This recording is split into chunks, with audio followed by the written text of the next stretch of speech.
nyo? So, sino nakaupo ngayon, Presidente? Si BBM pa rin?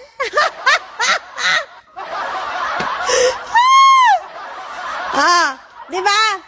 Tapos na yung rally nyo, ano na pala nyo? Ano na pala nyo? Ano no, yung tropa nyo, muntik na malunok ang pustiso. Muntik na malak ang tanga. Diba? Kakasigaw-sigaw sa rally nyo. Mga walang hiya kayo, pati kasi matanda, dinamay nyo pa. Diba? Wala kayong napala sa rally nyo, walang epekto.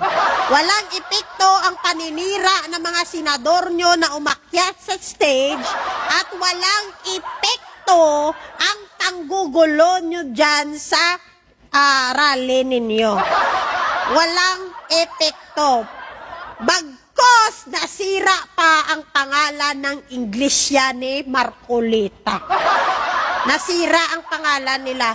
Dinown nila ang kanilang pangalan dahil lang sa isang politiko. Nasira nyo ba si BBM?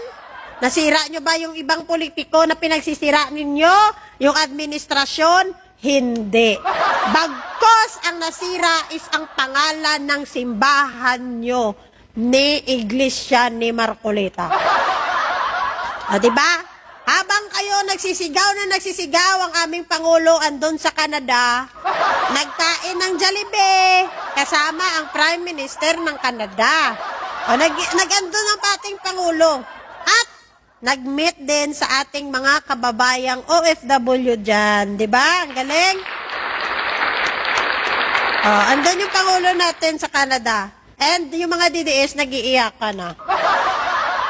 Sabi ng mga DDS, may pinakalat sila sa social media na pinalayas daw ang Pangulo sa Canada. Ay, wow! Hindi kami na-inform. Duterte na din pala yung Canada. Feeling entitled sila, feeling nila pag nakatapak ka na Duterte ka sa isang lugar, dapat lahat Duterte na. Inangkin nyo na ngayon sa dahe, ginawa nyo ng Duterte Street.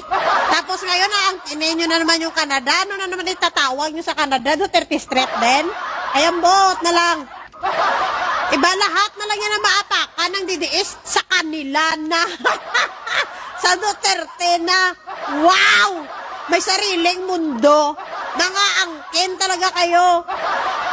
Iba at mga feeling entitled para sabihin palayasin, pinalaya si BBM. Ay, talaga ba?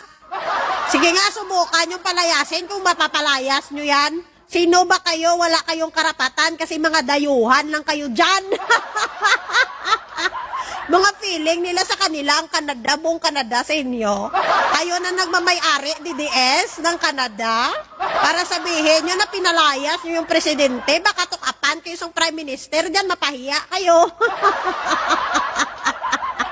Diba? Mga pilingon ng mga DDS, ne? Pero grabe, ang galing, mainit na pagtanggap sa ating Pangulo sa Canada. Kahit na may mga nagbabatikos at nagsasabi na pinalayas daw nilang presidente, huwag kayong magpaniwala dyan. Wala pong karapatan ng isang dayuhan na magpalayas ng isang presidente na in-invite ng Prime Minister ng Canada. Takot lang nila palayasin nila si BBM dyan. Takot lang nila kaladkarin si BBM pa uwi ng Pilipinas. OA lang masyado yung nag-report at masyadong OA ang mga vlogger na nagsasabing pinalayas. Kala mo naman sa kanila yung Canada para palayasin nila yung mga hindi nila gusto na bisita. Animal kayo o mga pakyo.